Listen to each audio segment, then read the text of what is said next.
வணக்கம் நண்பர்களே, நாம் இன்று ஸ்ரீவில்லிபுத்தூர் ஆண்டாள் வடபத்திரசாயி கோவிலை பற்றி காண்போம். மிக பிரம்மாண்டமான தொன்மையான புராண பிரசித்தி பெற்ற ஆலயங்களில் இந்த கோவிலும் ஒன்று. விருதுநகர் மாவட்டத்தில் உள்ள அற்புதமான திருத்தலம். 108 திவ்ய தேசங்களில் இந்த தலமும் ஒன்று. கோதை பிறந்த ஊர், கோவிந்தன் வாழும் ஊர் என்றும் சொல்லுவார்கள். நந்தவனத்தில் தாம் பறிக்கும் பூக்களை இறைவனுக்கு மாலையாக கட்டி முதலில் அதை தன் கூந்தலில் சூடி இறைவனுக்கு தாம் ஏற்ற பொருத்தம் உடையவளா என்பதை கண்ணாடியில் கண்டு களிப்பாள் ஆண்டாள். பிறகு மாலையை கழட்டி பூஜைக்கு கொடுத்து விடுவாள். தந்தை பெரியாழ்வாரும் தினமும் இதை இறைவனுக்கு சாத்துவார். ஒரு நாள் இறைவனுக்கு சார்த்த வேண்டிய மாலையில் தலைமுடி இருப்பது கண்டு அஞ்சி அதை தவிர்த்துவிட்டு வேறு மலர்களை சூட்டினார். உடனே இறைவன், கோதையின் கூந்தலில் சூட்டிய மாலையையே நான் விரும்புகிறேன், அதையே எனக்கு சூட்டு என்றார். ஆழ்வாரும் கோதையை மானுடர் யாருக்கும் மனமுடிக்க சம்மதிக்காமல் இறைவனுக்காக காத்திருந்தார். கோதை ஆண்டாள் இறைவனையே நினைத்து ஏங்கினாள். இறைவனும் தாம் கோதையை நேசிப்பதாகவும் தன்னை திருவரங்கத்திற்கு வந்து சந்திக்கும்படி அழைப்பு விடுத்தார். இதையடுத்து பூப்பல்லக்கில் ஸ்ரீரங்கம் சென்று இறைவனோடு ஐக்கியமானார். ஸ்ரீவில்லிபுத்தூரிலும் கோதையோடும் சேர்ந்து எழுந்தருள வேண்டும் என்று பெரியாழ்வார் பிரார்த்திக்க இறைவனும் அதை ஏற்றி இத்தலத்தில் எழுந்தருளினார். வைணவர்களின் முக்கிய தலமாக இந்த கோவில் போற்றப்படுகிறது. மூலஸ்தானத்தில் விமலாக்கிருதி விமானத்தின் கீழ் அரவணைப்பள்ளியில் ஸ்ரீதேவி பூதேவி சமேதரராக சயன கோலத்தில் காட்சியளிக்கிறார் பெருமாள். இவரை சுற்றி 3 பக்கங்களிலும் சுதை வேலையாக செய்து வர்ணம் தீட்டப்பட்டுள்ள கருடன், சேனை முதலியார், சூரியன், தும்புரநாதர், சனத்குமாரர், வில், கதை, சக்கரம், சங்கு, பெருமாளின் நாபி கமலத்திலிருந்து உண்டான தாமரையில் அமர்ந்த பிரம்மா, வால் சனகர், கந்தர்வர்கள், சந்திரன், மது கைடபர், பிருகு, மார்க்கண்டேயர் ஆகியோரின் உருவங்கள் இருக்கின்றன.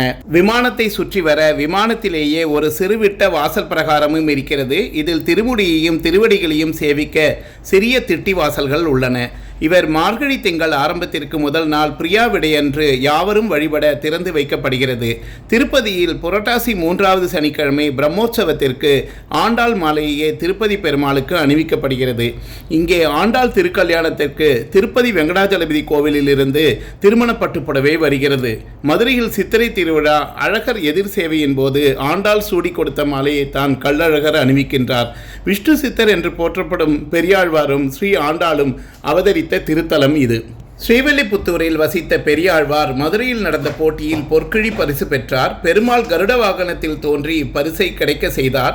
இந்த காட்சியை அங்கு திரண்டிருந்த பல்லாயிரக்கணக்கானோர் தரிசித்தனர். கண் பெருமாள் மீது பட்டு அவருக்கு திருஷ்டி ஏற்பட்டிருக்குமோ, அவருக்கு ஏதாவது ஆபத்து ஏற்படுமோ என பெரியாழ்வார் பயந்து போனாராம். பக்தியின் உயர்நிலை எது, எனவே அவர் பல்லாண்டு வாழ வேண்டும் என கருதி பல்லாண்டு பல்லாண்டு பல்லாயிரத்தாண்டு பல கோடி நூறாயிரம் மல்லாண்ட தின்தோள் மணிவண்ணா உன் சேவடி செவ்வி திருக்காப்பு என்று துவங்கி திருப்பல்லாண்டு பாடினார். இந்த உயர்ந்த பக்தியை மெச்சிய பெருமாள் நீரில் பக்தியில் பெரியவர் என்று வாழ்த்தினார்.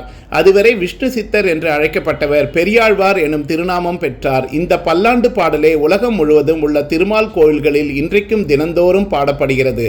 மார்கழி நோம்பிருந்த ஆண்டாள் 30 பாசரங்கள் கொண்ட திருப்பாவை என்ற பிரபந்தம் பாடினாள்.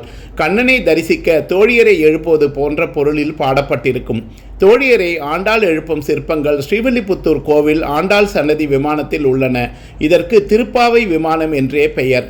ஆண்டாள் சன்னதிக்கு முன்புறத்தில் மாதவி பந்தல் உள்ளது. ஆண்டாள் இந்த பந்தலுக்கு கீழ்தான் வளர்ந்தாள். இந்த பந்தல் மரங்களால் அமைக்கப்பட்டிருக்கிறது. ஆண்டாள் தன்னை கோபிகையாக பாவித்து கண்ணனை வேண்டி பாடிய சிற்பங்கள் இந்த பந்தலுக்கு அருகிலுள்ள விதான சுவரில் செதுக்கப்பட்டுள்ளன. இதேபோல் திருப்பாவை காட்சிகளை ஆண்டாள் கோவில் முன் மண்டபத்தில் ஓவியங்களாகவும் தரிசிக்கலாம். ஸ்ரீரங்கம் ரங்கநாதர் ஆண்டாளின் மடியில் சயனித்திருப்பார். அதுபோல ஸ்ரீவில்லிபுத்தூர் கோவில் ஆடி திருவிழாவின் 7ஆம் நாளில் ரங்கமன்னார் சுவாமி ஆண்டாளின் மடியில் சயனித்த கோலத்தில் அருளுவதை காணலாம். இவ்வூர் கிருஷ்ணன் கோவிலில் இந்த நிகழ்ச்சி நடைபெறும். இதை தரிசித்தால் தம்பதியரிடையே ஒற்றுமை வலுப்படும் என்பது ஐதீகம். ஸ்ரீவில்லிபுத்தூர் கோவிலில் மார்கழியின் பகல் 10 திருநாளின் முதல் நாள் ஆண்டாள் தம் பிறப்பிட வம்சாவளியரான வேதபிரான் பட்டர் வீட்டுக்கு செல்வாள். அந்த வீட்டின் முன்பு காய்கறிகளை பரப்பி வைத்து ஆண்டாளுக்கு வரவேற்பு கொடுக்கின்றனர். இதை பச்சை பரத்தல் என்பார்கள். கொண்டைக்கடலை, சுண்ட காய்ச்சிய பால், வெல்லம் ஆகியவற்று சேர்க்கப்பட்டு திரட்டு பால், மணிப்பருப்பு வைவேத்தியத்தை ஆண்டாளுக்கு படைப்பார்கள். ஆண்டாளுக்கு பெருமாளுடன் திருமணம் நடக்கும் முன் அவளுக்கு இவ்வாறு கொடுத்தனர் அக்கால மக்கள். இதன் நிகழ்வாக இன்றும் இவ்வழக்கம் தொடர்கிறது. திருமணம் ஆனதும் பெண்கள் இதை சாப்பிட்டால் ஆரோக்கியமான உடல்நிலை கிடைக்கும், சத்தான குழந்தைகள் பிறக்கும் என்பது நம்பிக்கை. வைகாசி பௌர்ணமியின் போது ஆண்டாளுக்கு தயிர் சாதம், பால் மாங்காய் நைவேத்தியம் செய்கின்றனர். சுண்ட காய்ச்சிய பாலில் நறுக்கிய மாங்காய் துண்டுகள், மிளகு, சீரகம், சீனி ஆகியவற்றை சேர்த்து தயாரிக்கப்படும் பெரியாழ்வார் தலைமுறையை சேர்ந்த குடும்பத்தினர் இதை படைக்கின்றனர். இந்நேரத்தில் ஆண்டாள் வெண்ணிற உடை, சந்தனம், மல்லிகை மலர் சூடி காட்சி தருவாள். கார்த்திகை மாதத்தில் வரும் கௌசிக ஏகாதசி என்று ஆண்டாள், ரெங்கமன்னார், கருடாழ்வார் ஆகியோர் வடபத்திர சாயி சன்னதியில் உள்ள கோபால விலாசத்திற்கு எழுந்தருளுகின்றனர். அப்போது மூவருக்கும் 108 கம்பளிகள் போர்த்துகின்றன. குளிர்காலம் என்பதால் இந்த சம்பிரதாயம். இங்குள்ள மூலவர் பெரிய பெருமாள் ஆலமர இலையின் மீது சயன கோலத்தில் காட்சியளிக்கிறார். தமிழ்நாட்டின் 2வது மிக உயரமான ராஜகோபுரத்தை கொண்டுள்ளது. கோவிலின் பிரம்மாண்டமான ராஜகோபுரம் தமிழக அரசின் சின்னமாக முத்திரையாக பொறிக்கப்பட்டுள்ளது. இங்குள்ள உற்சவ பெருமாள் பேண்ட் சட்டை அணிந்தே காட்சி தருகிறார். ஸ்ரீவில்லிபுத்தூரில் உள்ள ரங்கமன்னார் சுவாமி வலது கையில் பெத்துக்கோல், தற்காப்பு கோல், இடது கையில் செங்கோல், இடுப்பு உடைவாளும் வைத்து ராஜகோலத்தில் இருக்கிறார். இவர் காலில் செருப்பும் அணிந்திருப்பது விசேஷம். ஆடிப்பூர திருவிழா 10 நாட்கள், புரட்டாசி பெரிய பெருமாள் உற்சவம் 10 நாட்கள், பங்குனி திருக்கல்யாண உற்சவம் 10 நாட்கள், மார்கழி எண்ணெய் காப்பு திருநாள், கிருஷ்ண ஜெயந்தி, வைகுண்ட ஏகாதசி ஆகிய நாட்களில் கோவிலில் விழாக்கோலம் பூண்டிருக்கும். தமிழ் ஆங்கில வருடப்பிறப்பு, தீபாவளி, பொங்கல் ஆகிய விசேஷ நாட்களில் பெருமாளுக்கு சிறப்பு அபிஷேக ஆராதனைகள் நடைபெறும். நன்றி, வணக்கம். மீண்டும் சந்திப்போம். ஓம் நமோ நாராயணா.